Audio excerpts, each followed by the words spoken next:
Joseph, no preference. Good luck. Mihai, good luck.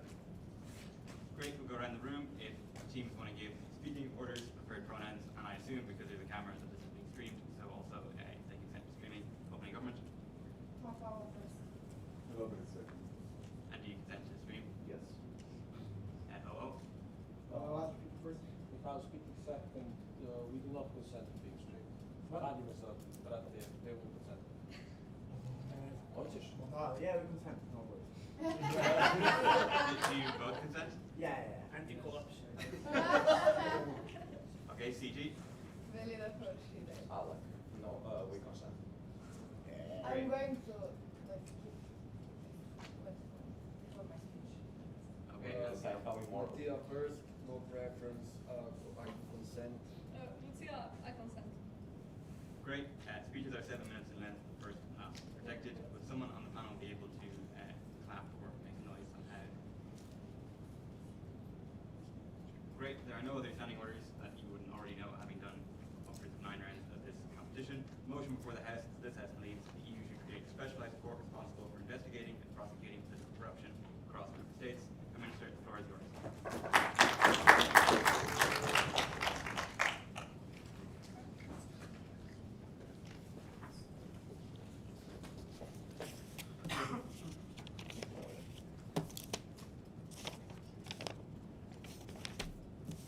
Oh, Zaskala.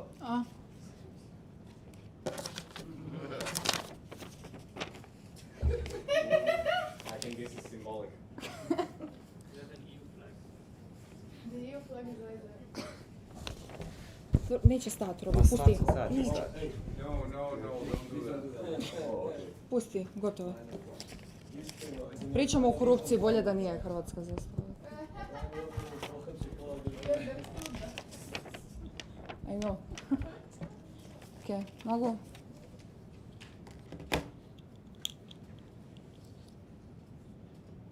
Four things we will prove from the opening government. Firstly, how this is going to look like and why this is going to be done in a good way. Secondly, why in the status quo there is a lot of corruption in many countries that have been going on for decades, and this is something that is quite problematic.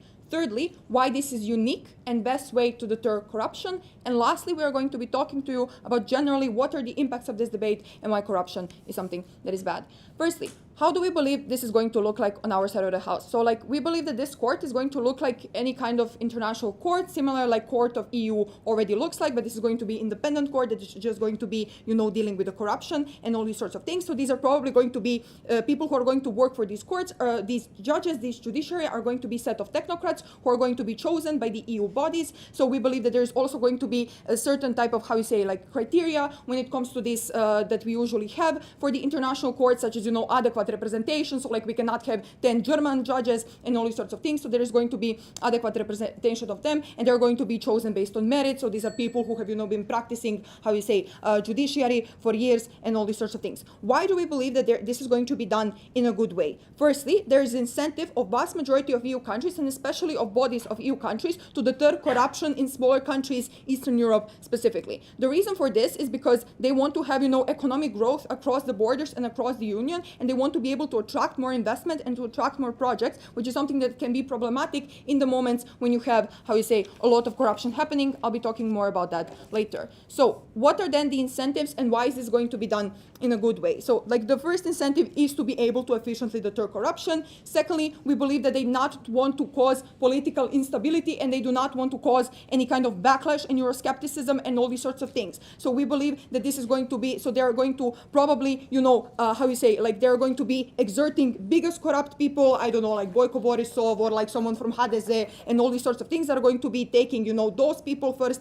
and stuff like this. So we are not claiming that we are going to, you know, completely clean up the corruption and all these sorts of things, but we believe that, you know, like the most corrupt people are going to be dealt with on our side of the house. So there's probably going to be a lot of like publicity on these sort of things, like, you know, Hague and ICC. There is a lot of like media talking about this and all these sorts of things. How is this going to be done, and why is this uniquely the best done? Because what opposition might say that like, but we can already, you know, like, how you say, have deter corruption by, you know, just like telling them, guys, you can't be corrupt, and we are going to withhold funds and stuff like this. The problem with corruption is that it happens very often behind closed closed doors. And it's very, infiltrated and entrenched and all these sorts of things. These courts will probably, just like ICC has, they're probably going to have some sort of independent investigation on our side of the house, right? So they're going to have, their own people from the Europe who are going to come into these countries, they're going to do the investigation, go through the papers, do these sort of things and stuff like this. We believe that then the punishments for this are probably going to be, if you are a member state, you are going to have to exert your politicians, they're going to be withholding you funds, they're going to be threatening you to kick them out and all these sorts of things. If you're not exerting politicians, we believe this is something that's going to be largely efficient. Secondly, we believe that,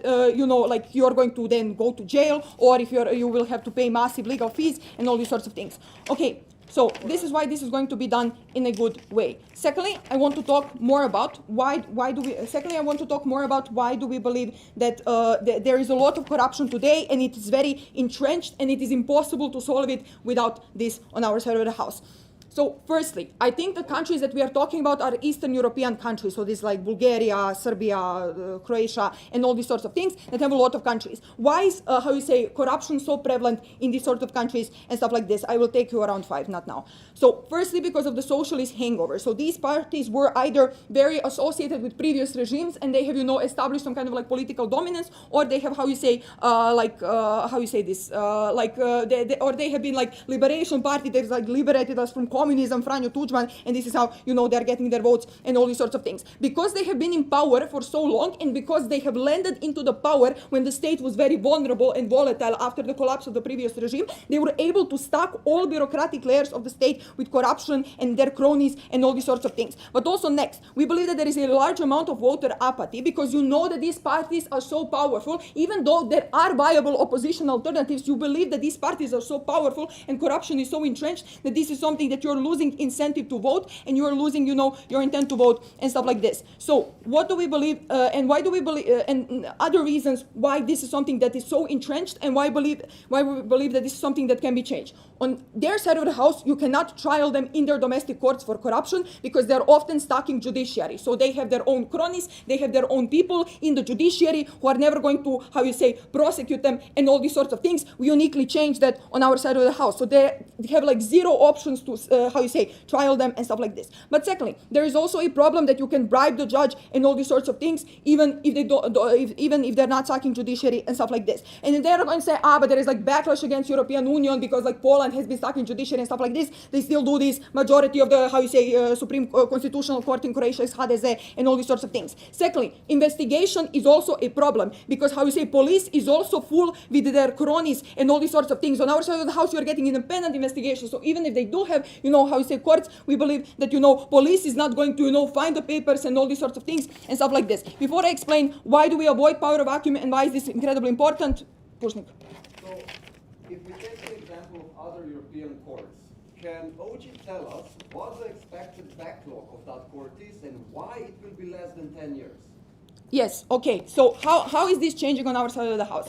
Firstly, deterrence. This is a huge point. You can literally go to jail, and there are very real, chances of you being able to go to jail and stuff like this. And you don't believe that, these are already rich politicians. They're going to do less corruption and stuff like this because of the deterrence effect. But secondly, next parties that are coming to, and viable political oppositions that do actually exist. We do have opposition, but it's not strong enough because of the infiltrated corruption and all these sorts of things are going to, be deterred from doing corruption and stuff like this. But thirdly, even if it's in next 5 to 10 years, I gave you reason why in 10 years HDZ is still going to be in power in Croatia. On our side of the house, we are at least able to get rid of some of these people in the next 10 years and all these sorts of things. So this is a massive impact on our side of the house. So we believe that and even if they try to prove there's going to be some instability and power vacuum and whatever, all these sorts of things. Firstly, these countries do already have, viable political alternatives. People are just too apathetic and they're too powerful and all these sorts of things. But also secondarily, we do believe that there is going to be incentive to do less corruption on our side of the house, and this is how we are able to deter it. Look, insofar as opposition cannot prove to you that there is any possible other alternative to ever remove Boyko Borisov or HDZ from power, we are the only one who are bringing solution. Vote for OG.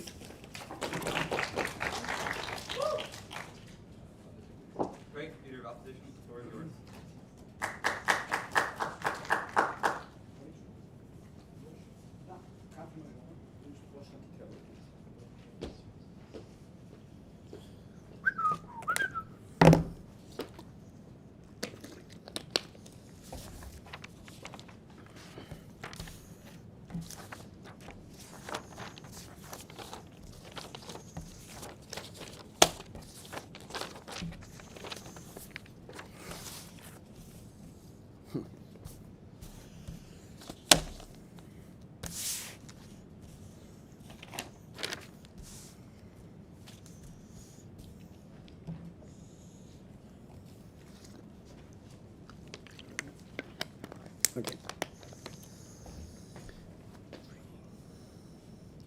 in order to be legitimate in taking action that OG proposes, such as taking away the highest power ranking officials of a country, this court needs to meet two criteria. Firstly, it needs to clear an extremely high burden of proof, which proves that these politicians committed this crime without any doubt possible, which has to have two things. Firstly, huge amount of evidence that this happened, that is undisputed, but secondly, huge amount of witnesses that are going to testify these claims, that are going to back this up, that are going to back up to this sort of burden of proof. Secondly, high cooperation needs to be achieved with the countries that are there to extradite their politicians.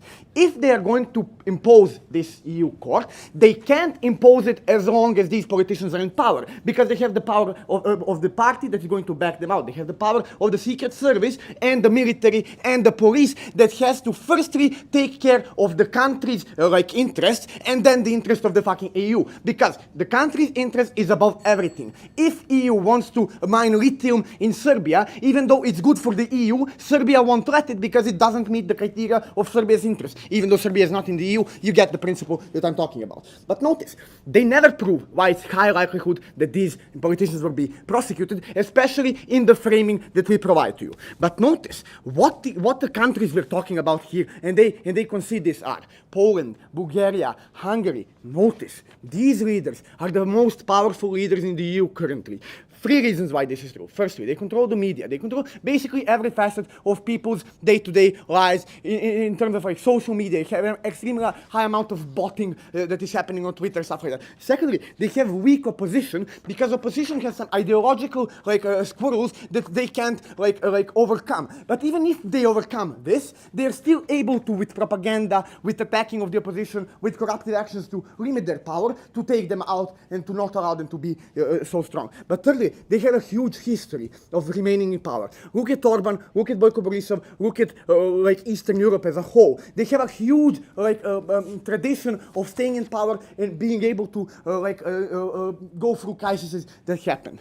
Notice, also, they have a high history of being attacked and suspected of the EU. Meaning, they have already weaponized the anti-sentiment to an extent. This looks like Orban already talking about EU always being on his neck, always breathing around his neck, always trying to control what he's doing. Meaning, there is less support for members of the country, people on the ground, to support this action by the EU. Because this is seen as a huge attack on your sovereignty. This is seen as a huge attack on the politician that you voted for.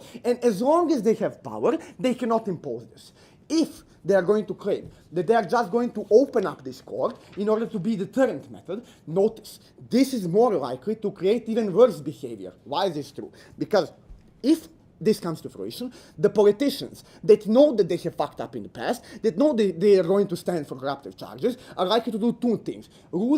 Have a sense that they're going to lose power if this comes to fruition, if they come here to prosecute them. But secondly, sense that it will hugely harm their position, the position of their friends which are in corruptive relationship, and the country as a whole. This is more likely to make them do three things. Notice. First, push back against EU's policy proposals. This looks like Orban not being in on sanctions for Russia because he wants to stick it up to the EU and stuff like that. But secondly, they are going to impose more control on the secret service, more control on the judicial system, more control on policy, on police and other aspects of society. Meaning it's highly unlikely that you get the evidence that you want. But thirdly, they're going to cause more damage than they comparatively would have. Because if you feel that you're losing power, you have to panic. You have to do things that are going to allow you to have better future outcome. This looks like stocking up on cash as long as you can. This looks like setting up more corruptive tenders than before, because now you have the incentive to protect the friends.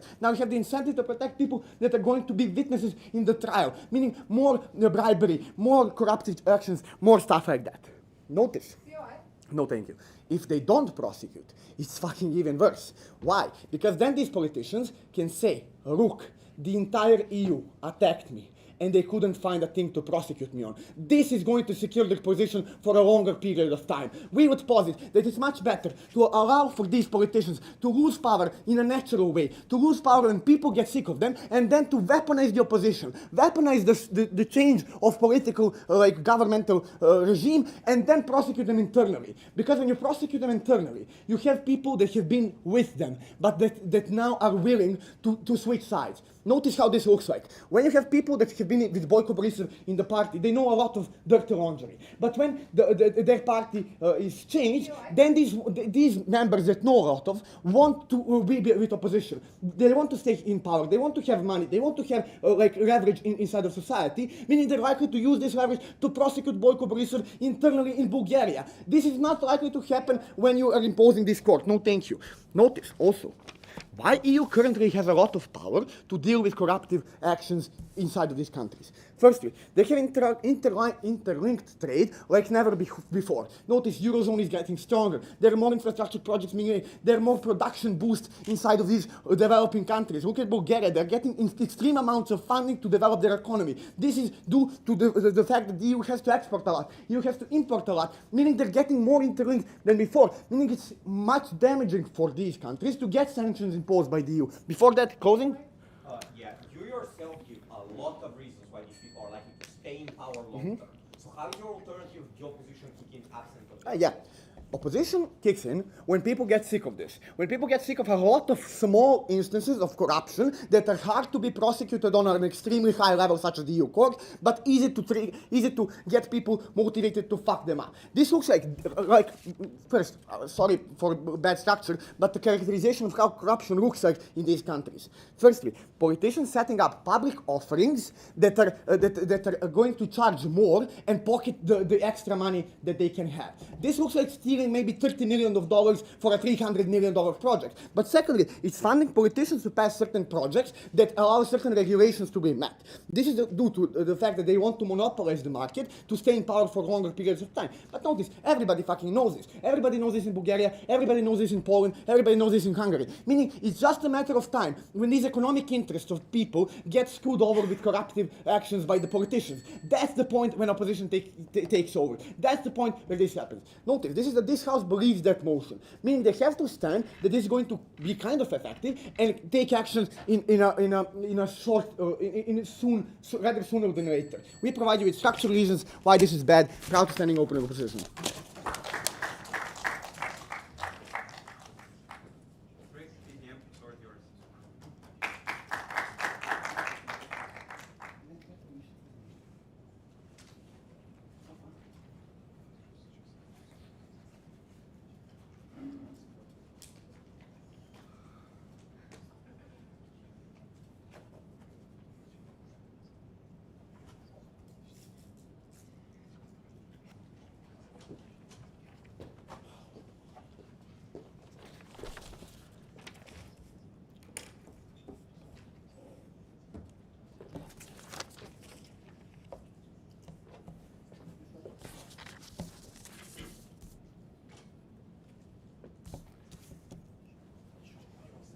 No, okay.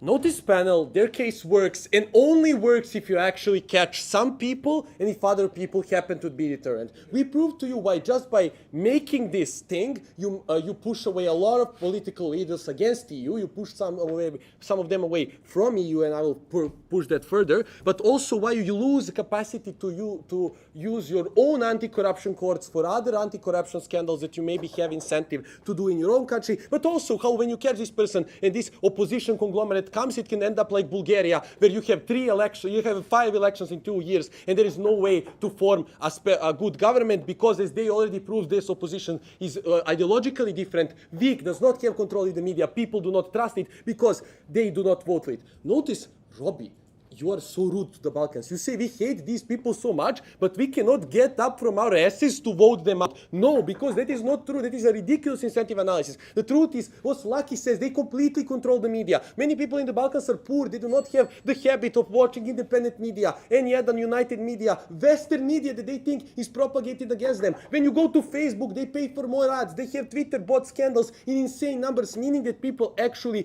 feel like these people are supported. That means they are unlikely to accept those other people. Then, what do you say? Anti-corruption in the party. Look, it doesn't exist because you have to purge your whole party to put only corrupt people because that is how you stay on top and only people who like corruption are going to enter to politics. What does that mean for your case then? When you kick this guy out, this other guy says, oh, I haven't been investigated, I have won because EU cannot investigate every single guy in the party, but then he can do corruption because what? Is EU going to kick him again and then the next guy again and then the next guy again and create that insane instability in that country and lose political capital? Okay, so why will this be done further? A few more reasons. Number one, they never proved that EU so deeply cares about it. The whole EU is united on making this court as good as possible. Look, there are different interests in the EU Parliament. There is actually growth for like less EU involvement within the EU Parliament coalitions to spend less EU budget on such things. Number two, when you look at the Council of Europe, it is literally made from leaders of all people in Europe, many of which are corrupt. It is not just Balkan people, it is also German people, it is also French people, all those things to some extent, meaning that there is some incentive to not give too much money here. But also, they say you control the police, you control the courts, you control everybody, meaning you can destroy all the evidence before they even come to get you, because you control all of that shit as per their analysis. What does this mean? They do not catch this guy, but we still get our hands. He can still say, look at what EU is trying to do. They're trying to invade your sovereignty. We should go against it. We should push away. Some of them still fear possibility of being catched, so they might leave. But crucially, what else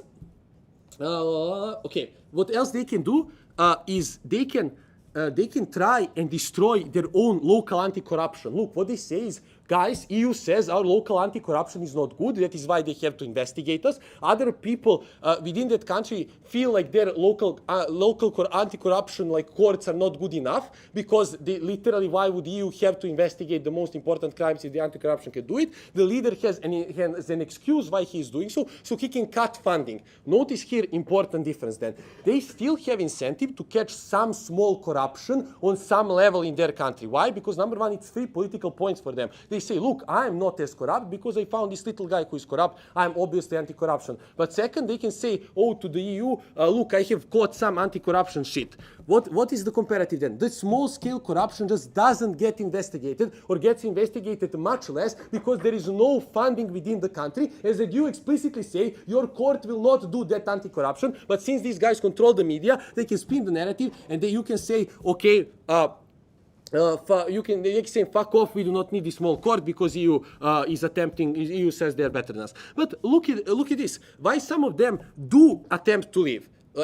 Robbie says they have an incentive because they need to stay in power in the country. Look, if they don't leave, they will literally be in prison forever. As Lucky explains, they will literally be in prison forever. I think that is for them above to getting enough funds in their country, because what good is funding from Hungary for Orban if he's in jail in Europe rotting? So, and Lucky explains, and they explain why you have capacity to leave, because insofar as you can make referendums scammed by influencing the media, by influencing people poll, insofar as you can get your courts to vote you out of EU by some legislative shit and whatever, you can push back against EU massively.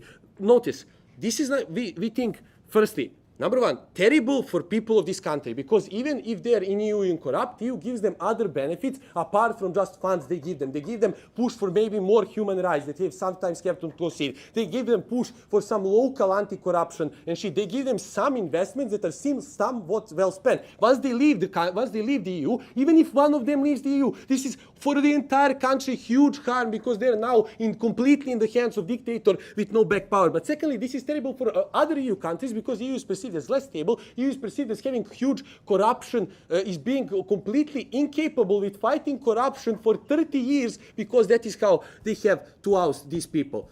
But finally, then, okay, let's take CG before I... You yourself say that if there are no other alternatives, you can use sanctions or cut their money or any of these things. Isn't this much worse, both for your okay, and for the notice here that we use those much less often, and I believe that we're fine not even doing this so much. They have some perception, like they cannot be completely corrupt, but I prove to you that all these alternatives are worse than them being a little bit corrupt. Notice OG says, oh, they steal from our healthcare or whatever. Yes, but they also gain a lot of money from EU to then invest in that healthcare. Also, they have this anti-corruption on small scale, which also then invest in that healthcare. And finally, if they do not catch people from like other countries, as Lucky proved, they continue doing doing this first, and the next guy who then changes does this first. But then, finally, even if they do catch this person, notice that there is no entrenched opposition. Usually oppositions are vastly ideologically different. Their only platform is anti-corruption. Once they get into the parliament, it's really fucking hard for them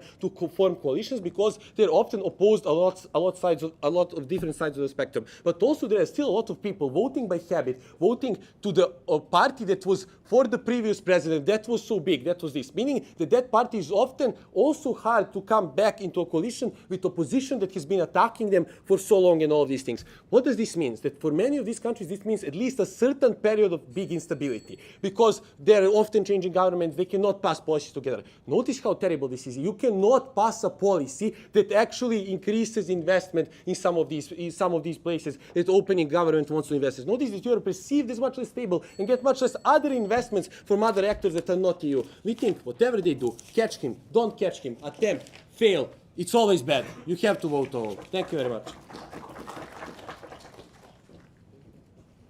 Great, member, go. Would you tell me if I go to the toilet? It's fine. You have one. Sorry, panel, we are fully Mattia, what will you run? What will you run?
I'm going to start my speech in 3, 2, 1. Corruption, no corruption. Bulgaria is a poor country that desperately needs money, and people currently on the ground are suffering because of hyperinflation that was caused because of COVID, because of the Russian war, because of the poor structure of our economy, because of the transition between socialism and democracy.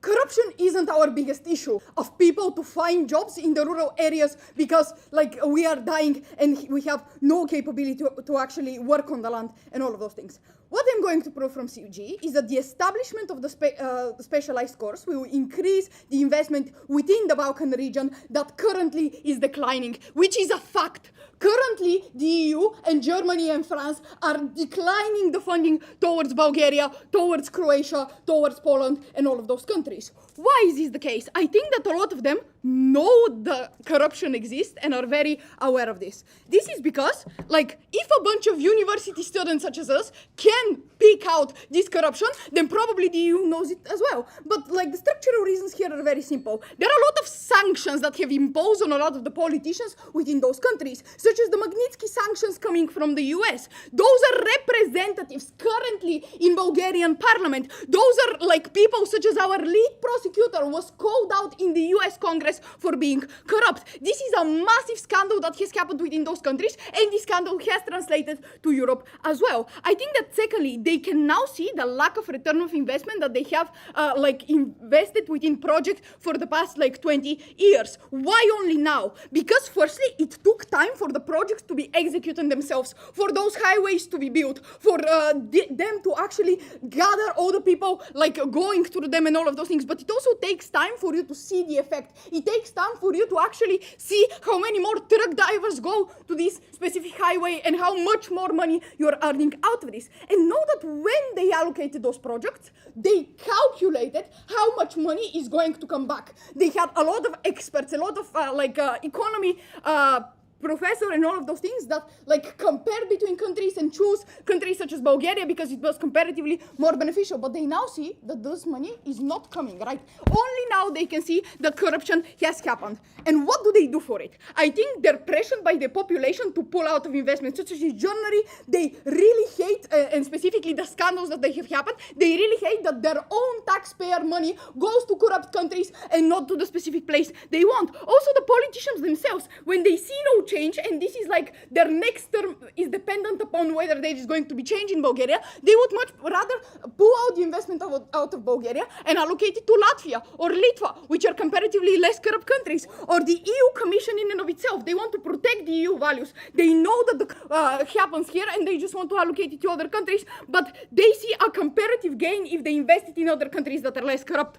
Why does the EU court and local courts don't work? Because under the local courts and under the EU courts, those scandals happened. We saw that they are not effective in keeping corruption out. We saw that current corrupt representatives are still within parliament. And the scandals affected the courts, right? The lead prosecutor from Bulgaria is called out from being corrupt, and this person is still in power. But also, they have no control over the local courts. There are no German representatives within the local courts. That's why they also don't trust them even in the most basic level. Why does then the specialized court increase their investment within those regions that they have currently pulled out? Signaling. And I am going to, with this, be completely not contingent on what opening government is talking about, because only the signaling is what is going to cause those people to bring this money back.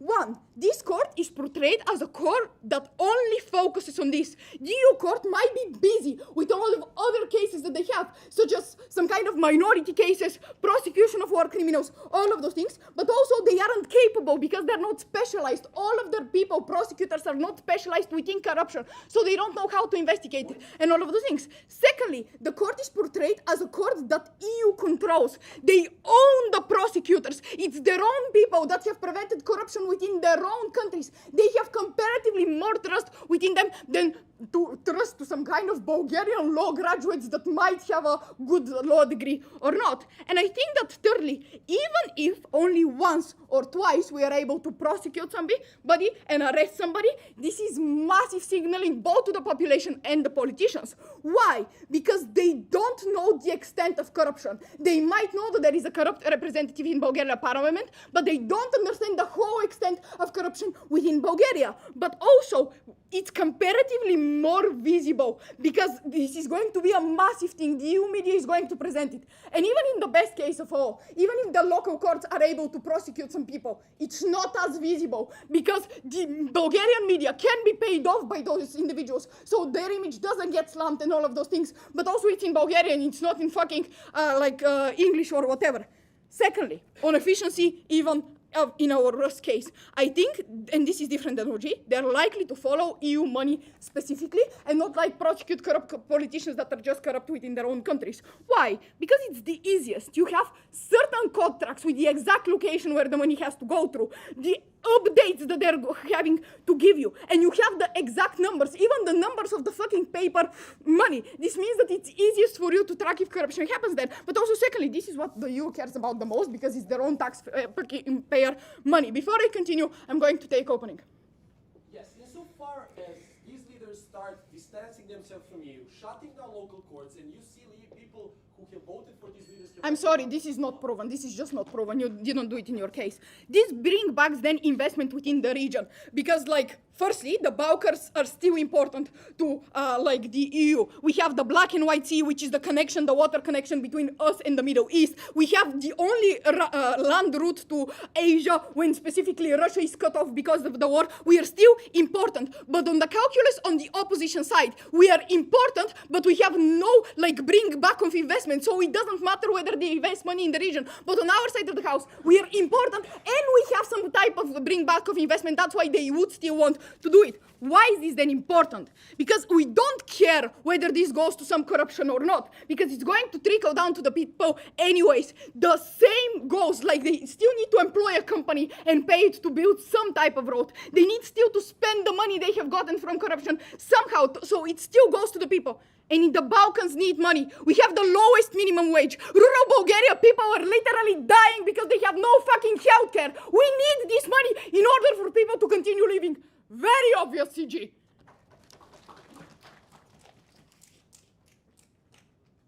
Great, member Goff, you have the floor.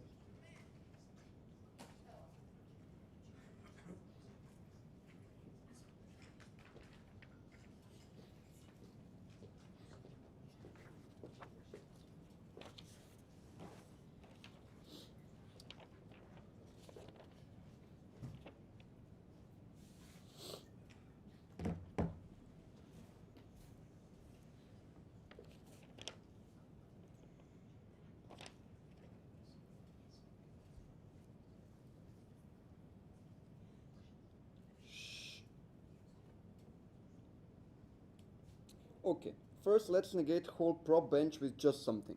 What is the analysis of corruption risk? No one talks about it so far. Why does corruption happen?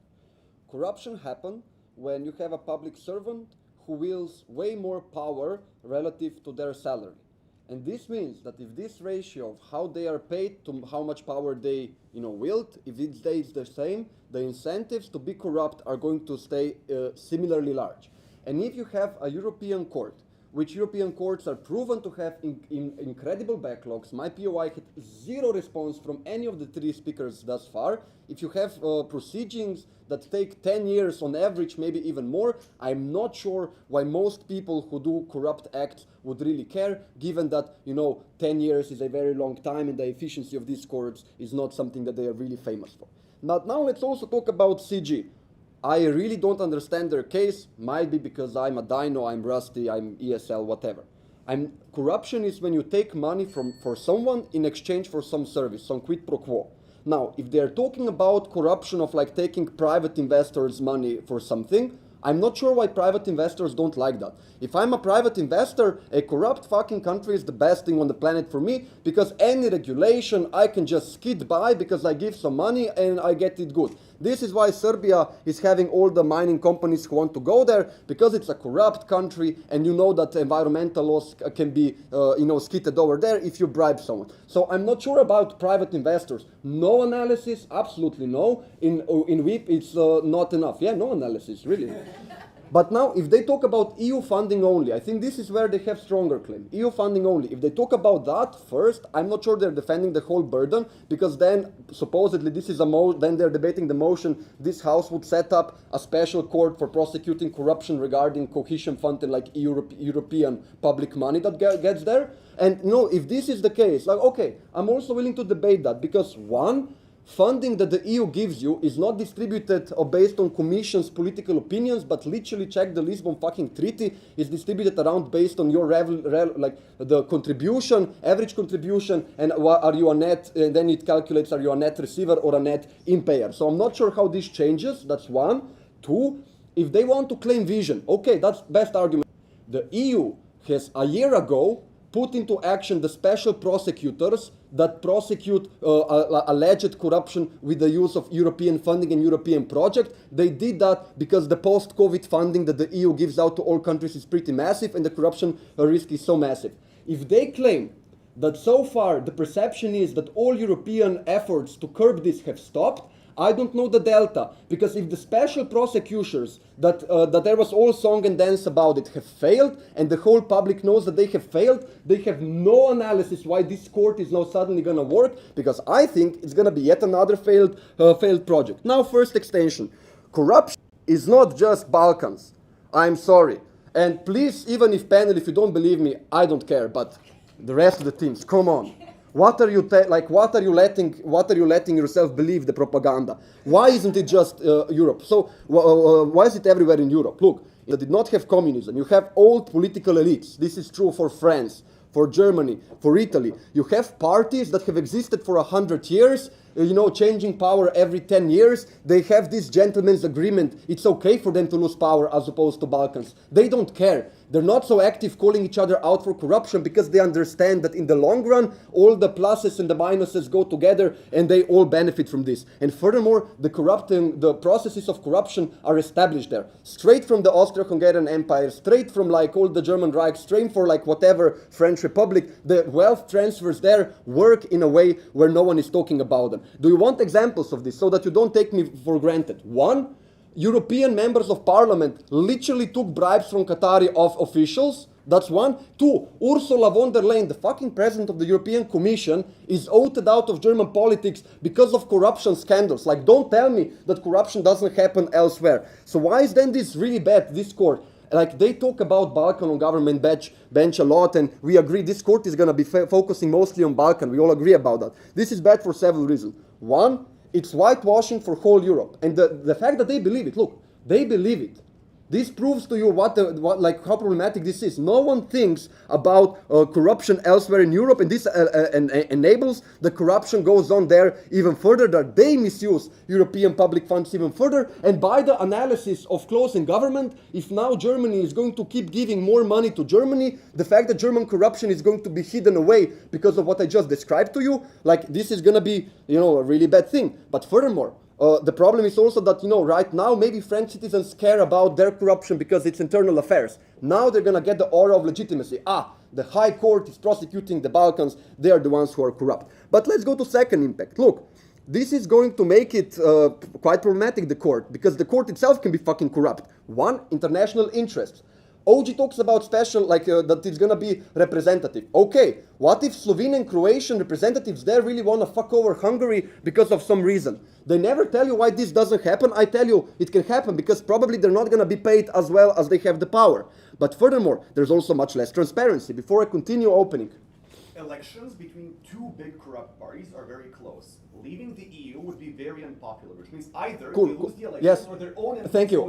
This will help us for next impact, this thing. But okay, no transparency, because one, political integration doesn't happen. Citizens don't understand EU laws of other countries, procedures, la la la. Also, it's very far away. You cannot go to protest there. It's something out of your mind, out of your memory. So it's way easier to call foul game. It's way easier for actual corruption to occur. So whether the court works, it looks less legitimate. But if it doesn't, that's bad.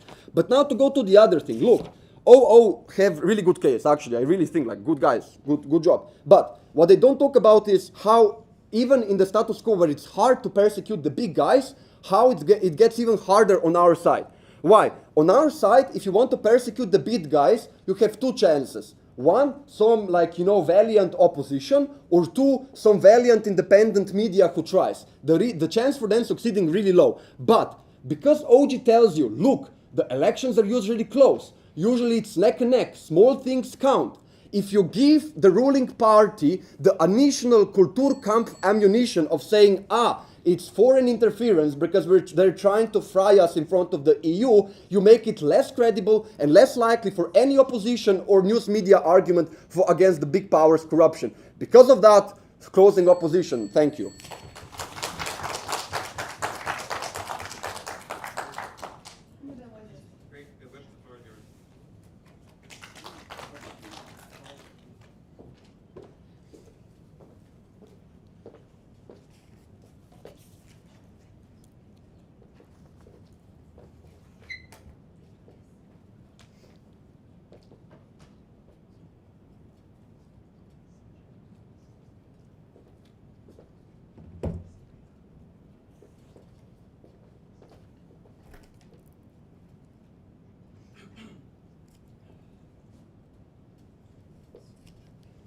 starting in 3, I mean, I don't have to count, but 3, 2, 1.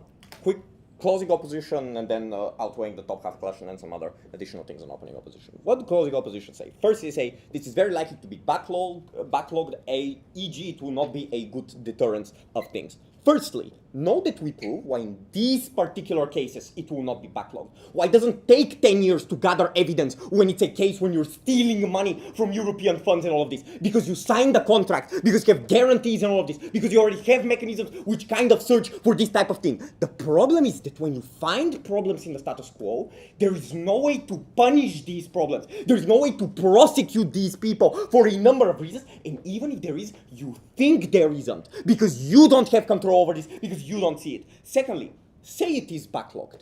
The very existence of this is enough to justify Germany investing comparatively more. Why? Because look at the nuance. Velina tells you, Germany wants to invest in these countries anyways. There are good reasons to invest in Bulgaria and all of this. But the problem is you can't do this when you don't have something that tells you that there will be return on investment. When that money could disappear literally in this type of capacity. Now, the very existence of this gives you a way to justify to your population how to do it, even if it's necessarily ineffective. But thirdly, and this is what the opening government says, okay, brother, maybe it takes 10 years, but sure, if you go to jail for the rest of your life at the end of those 10 years, then it's a sufficient deterrence. I don't know why if it takes a lot of time, that is a bad thing. Opening government give this analysis in this particular case. Secondly, they say, but corruption, doesn't happen so much with EU money and all of these particular things. Our biggest gangster is called Peter the Euro because he puts all the euro money in people's pockets in this particular case. Once you get it, you can give it to your friendly corporations. You can inflate costs and all of these things. You can slow down the project so you can steal from this type of money in this particular case. Please, this is a massive thing, especially when these are the biggest lump sum money that these countries get. This is where corruption happens most likely. Finally, they have two pieces of rebuttal to us. The first is, contributions aren't affected by what countries want. Yes, but projects are affected by what countries want. Like Germany will contribute, sure, but whether Germany will give money to Bulgaria or to these countries, where, notice, the fact that they're the most corrupt probably means they're the poorest, probably means that they have the weakest institutions in this sort of particular capacity. That is what is affected by this motion. Secondly, say, but they already did this. There are already some prosecutors. Why do we need this particular court? I'm sorry, this vastly increases the effectiveness of this type of particular measure, both because now the specified court will have more money, more of this type of particular thing, but also, secondly, very crucially, because it will be far more visible in this sort of way, it will be a specific court, and this is the crucial thing. Okay, you had your things, and they didn't work in this particular case, now let's try this in this sort of capacity. And finally, on their argument, they say, corruption happens everywhere, this whitewashes, and the court can be potentially corrupt. Firstly, I don't know why we care about corruption in Germany. Fuck them. Those people are rich enough already. I don't give a shit if their politicians get a little bit richer. The biggest impact is in the poorest countries where this makes the biggest difference in this sort of capacity. Secondly, they say, this whitewashes, and the perception is that there's no corruption in Germany. If every team in this debate, that is, mind you, from the Balkans, already believed that biggest corruption is the Balkans, maybe there is already this whitewashing, where a lot of media has incentive to make us look bad in this particular case, or to defend themselves in this sort of way. Many people don't want to believe that corruption happens there. And thirdly, say, the court can be corrupted. This could happen. Why is it likely to happen? They just say this type of thing. Here is what is likely to happen. The universal incentive of countries is likely to kick in. What is the universal incentive of countries? To get a return on investment when they invest. This will be the overwhelming incentive when establishing this court what to investigate all of this. Finally, on more or less corruption, the clash in top half. 5 reasons why we outweigh this particular thing. Firstly, this is the dumbest way, but let's say it. It could be a wash. There could be some reasons why people would decrease corruption, some reasons why it would increase corruption. What we tell you is that for Germany and all of these things, it's important that they know they have control in this specific capacity in this sort of way. But secondly, we simply characterize that our debate is where the debate happens most often. I don't know why the EU will waste their time to investigate random people in the party who are like mayors and take bribes or whatever the fuck. But we prove the incentive, why they have the incentive to investigate these types of people, why these types of people now create an additional way to invest in these places. But thirdly, we simply, let's say we are completely impact extension, totally reliant upon opening government. Why do we still beat them? Because our impact is bigger than more or less corruption. For 2 reasons. Firstly, know that even if corruption happens, that money still remains in the economy. They still reinvest it in some ways, put it in the bank, put it in companies, all of this. But if the money never enters the Bulgarian economy in the first place, the Bulgaria is uber fucked, panel. Uber fucked in this sort of capacity. But secondly, like, how do you say? I'm sorry, Bulgaria is a poor nation. How much money can they steal in this particular capacity? They likely need the external money coming in. And then the weighing becomes, sure, maybe they tell you that instead of 80% of the money, you now get 100% of the EU money. We tell you don't get the EU money at all, which simply on a numerical basis is a comparatively far greater impact. But fourthly, maybe alternatives will happen. Both teams give reasons why these people would eventually be deposed. Even opening government, which stabs them, and I don't know why they did this, gave some reasons why these people would eventually, opposition would come. Here's the problem. It doesn't matter if opposition comes, because Germany will still be distrustful. Germany still won't have any guarantee of the money they invest. So their problem could be solved naturally. Our problem can be solved uniquely by this policy. Babice.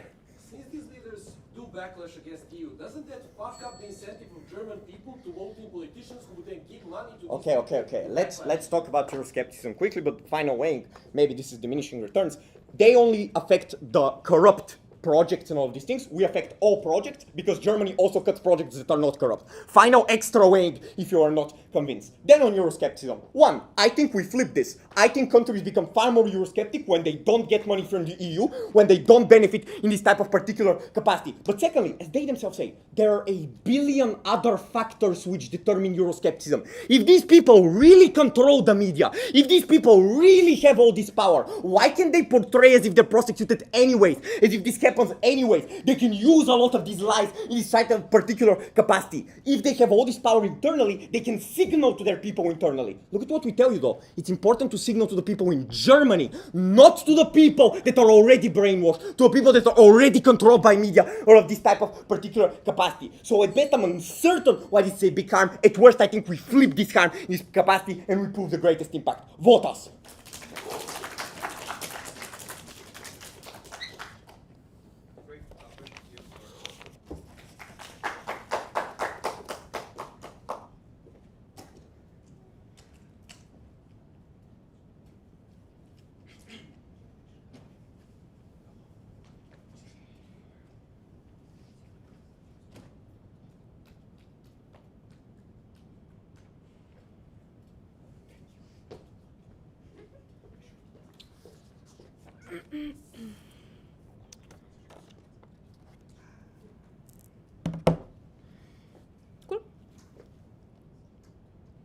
I know it is very popular to be a doomer in debate, but even if you are a doomer, you do not get the opportunity to lie. So let's first talk about how EU money is distributed. Like, I'm very sorry if you don't know how this happens, but luckily our National Debate Organization did a lot of green cohesion, so we are very much prepped on this.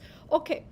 When you enter the European Union, you fall under the influence of something called the Lisbon Treaty. In the Lisbon Treaty, it is written that you are going to get as much money proportionately into how much taxes you pay into the fund in general, and it is distributed based on need, so poorest countries usually get more, right? That is something that is set in stone. This is not going to happen, change if Germans say, oh, but you know, these Bulgarians, they really like to steal our money. Sorry, that's not how it works. Secondly, then on projects, right? Because I think that they talk about projects a lot. Projects are a national competition that decides how the money that the EU has already allocated to Bulgaria will be redistributed along these projects, right? So the decision is then done by the Bulgarian officials, not by the European officials, right? So just based on like spec knowledge, I'm very sorry, but CG is out. Yeah, okay, then let's move on. Even if the European money case would be standing, why still we think that you have other avenues of investors that actively benefit from corruption, right? We tell you, Mattia tells you, right? Corruption is something that is mutually beneficial to everyone, right? You, as a private investor, you come into a corrupt country, yes, you're going to be paying a little bit more money than maybe you would be spending on that project, but you're going to be getting other benefits in turn, right? You're going to be getting, I don't know, lax work regulation, lax environmental regulation, etc., etc. There's very good reasons as to why countries are corrupt, because corruption works. Corruption is something that benefits people that are invested into it.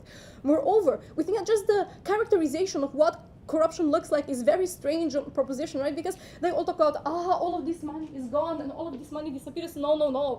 1% of money disappears, 2% of money disappears. You don't want to be very obvious when you are doing corruption, because if you are doing corruption, then it is very easy, and you're very visible about it, it is very easy to catch you. We tell you that most of the funds usually stay, but then people take little cuts for themselves because their lives are not that great, right? So we think that corruption is good for investors. We think that you just get more investing if there is possibility to like have some mutual benefits for everyone. Secondly, we tell you that the EU money stays either way, just based on how the European Union works and how it was constructed. Then thirdly, we think that people in the European Union just don't care that much about corruption, right? And that is what Mattia tells you, is that corruption is everywhere and that corruption is basically an institution within Europe. We tell you that the biggest corruption scandals in Europe happen transnationally. An example of that is Patria, where Slovenia and Finland decided together that they want to, skirt some money away. So we think that there is a culture of corruption within the European Union, right? Like our president is somebody that has been prosecuted for corruption. The former Slovenian PM is somebody that has been prosecuted and has been to weekend jail for corruption, and yet still they are re-elected, right? So we think that all of the analysis on government, how people will not re-elect these people, or how this will be very, very efficient, just falls on that, right? We think that there are more reasons as to why this specific court will be very, very bad, and Mattia talks about this, right? We tell you that, I will take opening. Yes, so investment and signaling is contingent on this court functioning well. It will function well as we stated, because there is going to be a lot of people who are going to be ratting them out. Yes, yes. There is going to be independent investigation. Yes, yes. No, I will talk very soon about why this court isn't going to be effective, and note that the problem of both the teams on government, right? They hinge on two premises. One premise, this is going to be effective. Second premise, people care about corruption. If we can take this down, we win this debate clearly, right? Okay, so people don't care about corruption. I think Mattia explains this really well, right? So that all the leads, gentlemen's agreements, people take money from Qatar, people take money from everywhere where there's money to be made. Why? Because corruption is something that you have to weigh the benefits and deterrents of. If this court is inefficient, if this court is something that is not likely to prosecute you, if you're a little fish, for example, you're still going to be doing corruption simply because your quality of life is not up to par to the power that you wield within your society, right? So we think that they are not solving for the base from which corruption comes from, which is the material conditions in which people live, right? But what are then the harms of having this court and having it operate, right? Firstly, we think that this gets the ability to Europe to whitewash itself, right? We tell you that one, people already think that the Balkans are very, very corrupt. If we institutionalize this, if we make a court that is specifically going to be saying, we're mostly going to be prosecuting the Balkans, I think that that is when the whole of Europe is able to scapegoat a certain part. Note how this impacts CG's case, right? If German people can see that, the most corruption is in Balkan, I'm not sure why they would want to invest there, right? So I think that that already also impacts their case in that case. Okay, so CG, I think out. OG then, right? Here we mainly talk about efficiency. Firstly, we already tell you these types of institutions are very, very backlogged, right? You don't get anything done in the European Court of Human Rights simply because the prosecutions take like 10, 15 years to do anything about them. Secondly, on police, right? I'm not sure with what full police force the European Union is going to be investigating anything. We think that likely they're going to have to cooperate with local law enforcement, which again can be corrupt, which is something that I think opposition manages to prove. But then why are they likely to be corrupt? What we tell you that there is very little democratic control over this court because it is happening very far away from where people will actually care about this case, right? If I'm a Slovenian and somebody is being persecuted in Brussels, it's not going to be done in a language that I can speak or I can understand.